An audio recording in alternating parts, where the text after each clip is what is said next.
To post-election matters now, as some political players continue to disagree on the outcome of the 2023 general election. A traditional ruler in Kwara State, Solomon Oloyede, is asking aggrieved politicians to allow the courts to do justice to their cases rather than heating up the polity. Ibrahim Alege has the details. It's a market day in Isanlu, Isin local government area of Kwara State. The market is by the entrance of the palace. The traditional ruler of the town, the Olusin of Isanlu Isin, Oba Solomon Oloyede, arrives into his palace, exchanging pleasantries with his subjects. The Olusin of Isanlu Isin is a first-class traditional ruler and the permanent chairman of Isanlu Traditional Council.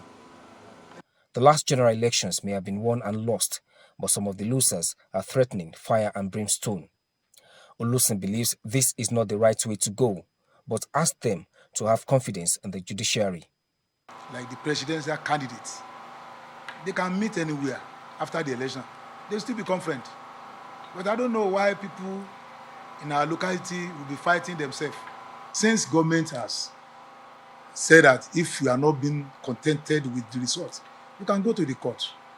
So I think the best is anybody that felt maybe is not being satisfied with the results. Instead of destroying the society, it's better they go to the court. As stated by Governor Abdulrahman Abdulrazak during his victory visit to the Emir of Ilorin, Dr. Ibrahim Sulu Gambari, Oba Oloyede believes that constitutional rules for traditional rulers will guarantee sustainable peace in their respective domains. As a father of many people, so if there is anything happening, you have to call them and explain things to them that you don't understand. This is where I'm going. This is where I'm going. So, and they will say sorry. And after saying sorry, what else again? His chiefs are also in the palace to discuss the development of the town. Chief Samuel Bolariwa is the Esenkin Solo of Isanlu Isin. The election, this recent one, is more peaceful than all other ones. I started observing forces as far back as December 12, 1959. What people are thinking Nigeria should happen to us, it doesn't happen that way. They should allow peace to reign. Above all, they are asking that Nigerians should embrace peace in order to give room for development. Ibrahim Alige, TVC News, Isanlu Isin, Kwara State. As the Kogi State governorship election gathers momentum, the lawmaker representing Ikeja Federal Constituency in the House of Representatives, James Falike, wants the All Progressives Congress to zone the governorship ticket to West Senatorial District. He said zoning the ticket to Kogi West would give the people a sense of belonging and ensure peaceful coexistence among ethnic groups in the state. Mr. Falike asked APC members in the state to work together and ensure victory for the party at the polls. The governorship election in Kogi is scheduled to hold on the 11th of November this year. Let's take you to Oyo State, where some Islamic scholars have advised the incoming administration to adopt a style of governance that will put Nigerians first in policy design and implementation. The scholars made the call at the annual Ramadan lecture organized by Muslim Pharmacists Association of Nigeria, held in Ibadan, the state capital. The scholars, who also condemned calls for an interim government, asked those aggrieved with the outcome of the last general election to work with winners in the interests of the country. In every contest, somebody will win, somebody will lose. And if you don't have a way of coping when you lose, don't join the race. Don't join the race. That's the first thing. Now, for having joined the race, it means you have prepared yourself for either winning or losing. For the person who has won, he should know that the task before him is quite very great. He should pray to God and prepare how to lead and lead well. As for those who have lost, elections are under 4 years.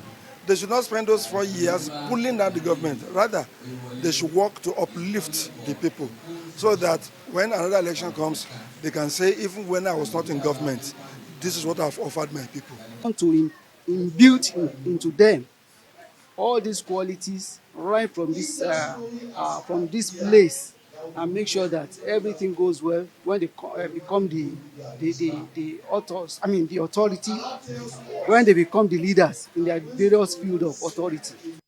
With about 8 days to the end of the Ramadan season, Nigerians have been urged to always remember the poor around them and pray for the development of the country. Ramadan is a time the Almighty Allah showers mercy and blessings, and one of the best ways Muslim faithful can multiply their rewards is by providing the evening meal known as iftar to the less privileged.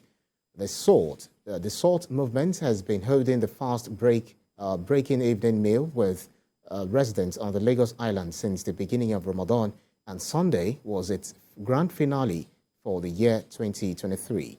The group prayed for the unity, development of the country, and for the incoming administration of Asiwaju Bola Tinubu. We are expected to feed those that observe their fast. So under our platform, we do this almost on an everyday basis during Ramadan period. But we always have a grand finale. So we do that before the last 10 days. So today happened to be that day we have chosen for 2023 to festive with our Muslim brothers so that they can observe the iftar session with us. And we also use this opportunity to also pray for our leader in the person of Asiwaju Bola Tinubu so that he have a very successful administration in the next 4 years. Today's program is Thanksgiving. So for us to come together, for both Muslims and Christians to come together and celebrate the victory of Asiwaju Bola Tinubu, and also to thank God on his behalf. Wherever there is unity, there is going to be progress. So I believe with this, there will be progress in Nigeria. As Easter celebration goes on across the world, some residents in Abuja have called on Nigerians to thank God for surviving the recent challenges they faced, especially the cash crunch caused by the narrow design policy. At this amusement park, there was more turnout than expected, as many believe the celebration should go beyond just celebrating, but to appreciate the Almighty for good things of life. Some residents have come with their families to have fun with the rides at this park. In every situation, we just have to thank God. In fact, the way we meet ourselves in Nigeria now, well, we have to thank ourselves and God Almighty. So far you are in life. When there is life, there is hope. Nigeria is not all that bad like that, but everything is okay.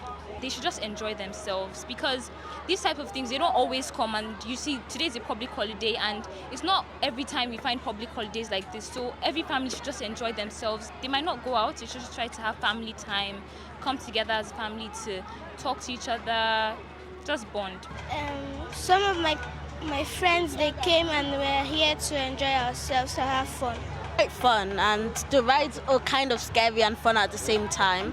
Quite fun. The members of the St. Francis Catholic Church, Owo, in Ondo State are pleased with the security arrangements put in place around the church, but want more. Some of them who spoke with TVC News, Ayodeji Moradeo, also narrated their experience and want government to fulfill all its promises to them. Ayodeji Moradeo reports. Local security and the police were engaged to provide security at the St. Francis Catholic Church, Owo, in Ondo State, reopened for service.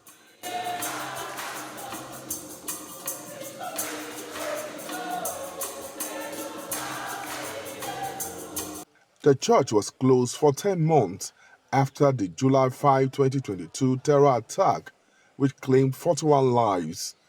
Outside the church, there were security men along the road. This is security of the world, but I believe the divine security, the divine intervention. Why we are secure here, mostly from God, because the Bible said, if God is not secure that environment, it's only God that secures life, but as a human, we put our own measures. That's it. They appreciated the government for its quick intervention. Those state governor, it is now known that the bishop has confirmed his activities and his helping hands.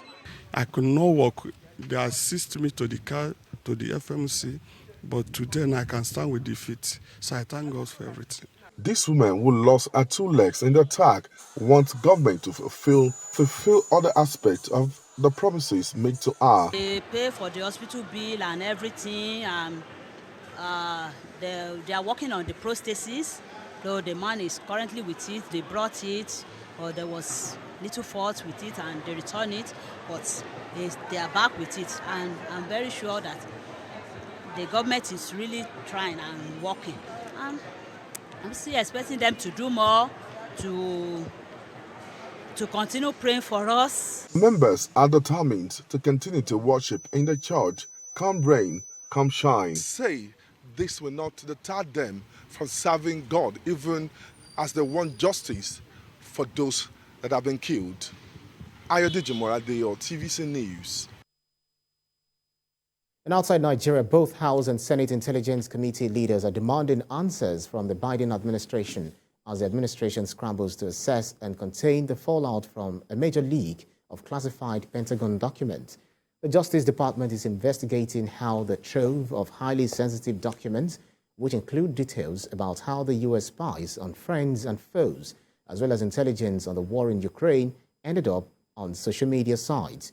The Defense Department says it's still reviewing the matter and has taken steps to tighten the flow of such highly sensitive documents, but U.S. officials and close allies already fear the revelations could jeopardize sensitive sources and compromise important foreign relationships.